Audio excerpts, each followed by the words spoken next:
Hyderabad MMTS ట్రైన్లో యువతిపై అత్యాచార యత్నం ఘటనలో విచారణ కొనసాగుతోంది.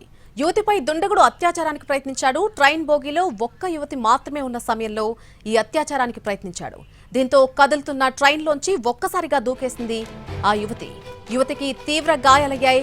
గాంధీ హాస్పిటల్కి తరలించారు. సికింద్రాబాద్ నుంచి మేడ్చల్ వెళ్తున్నటువంటి ఎంఎంటీఎస్ ట్రైన్లో ఈ ఘటన జరిగింది. ఎంఎంటీఎస్ ట్రైన్లో యువతిపై అత్యాచార కేసులో విచారణ కొనసాగుతుందని చెప్పారు రైల్వే ఎస్పీ చందనా దీప్తి. బాధితురాలి స్టేట్మెంట్ ఆధారంగా కేసు నమోదు చేసి దర్యాప్తు చేస్తున్నట్టుగా తెలిపారు. నిందితుడి కోసం 2 బృందాలు గాలింపు చర్యలు చేపట్టాయన్నారు. లేడీస్ కంపార్ట్మెంట్లో అల్వాల్ స్టేషన్ తర్వాత ఒక్క మహిళ మాత్రమే ఉండడం గమనించినటువంటి అజ్ఞాత వ్యక్తి కంపార్ట్మెంట్లోకి ప్రవేశించినట్టుగా చెబుతున్నారు. ఆమెపై లైంగిక దాడికి ప్రయత్నించడంతో ట్రైన్ నుంచి దూకేసినట్టుగా తెలిపారు పోలీసులు. ఈ కేసులో టెక్నికల్ ఎవిడెన్స్ ఆధారంగా నిందితుడిని అరెస్ట్ చేస్తామంటున్నారు railway SP Chandana Deepti.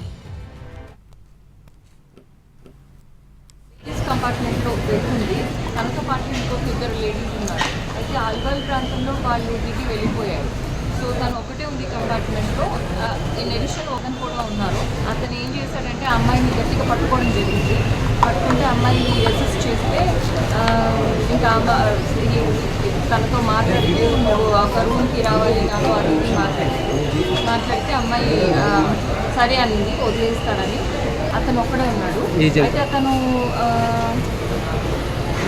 She not able to tell very properly. కాకపోతే అతను అక్యూజ్డ్ ఎప్పుడు ట్రైన్ ఎక్కాడో ఎప్పుడు తను గమనించలేదని చెప్తుంది. But we have to talk to ఒకడేనా 500కి కూడా తను కాల్ చేసింది. కాల్లో మాట్లాడుతుందని అంటే అతనితో మాట్లాడుతున్నప్పుడు కాల్ చేసింది. That records also there examine.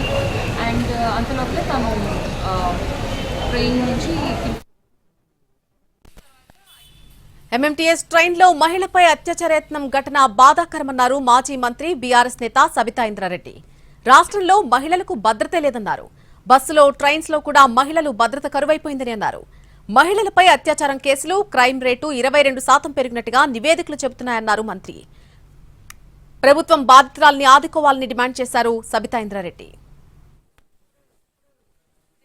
రక్షణ మహిళలకు రన్నింగ్ ట్రైన్లో కూడా ఎంఎంటీఎస్లో రన్నింగ్ ట్రైన్లో కూడా అత్యాచారం చేయాలనే ప్రయత్నం చేశారంటే ఈ రాష్ట్రంలో ఎలాంటి వాళ్ళకు భయం లేకుండా ఉన్నారనేది స్పష్టంగా అర్థమవుతుంది.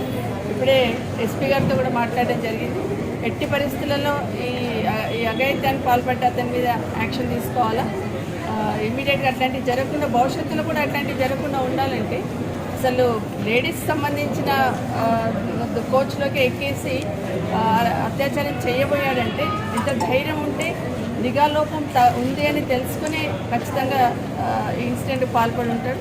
అట్లాంటి వాళ్ళని అబ్బాయిని ఇమీడియట్గా శిక్షించాలి. అట్లాగే ఈ విధంగా ప్రయాణం చేస్తున్న వాళ్ళకి, ట్రైన్లో ప్రయాణం చేస్తున్న వాళ్ళకి కూడా అందులో ముఖ్యంగా మహిళల కోచ్ ఉన్న దాంట్లో ప్రత్యేకమైన చర్యలు తీసుకోవాలా.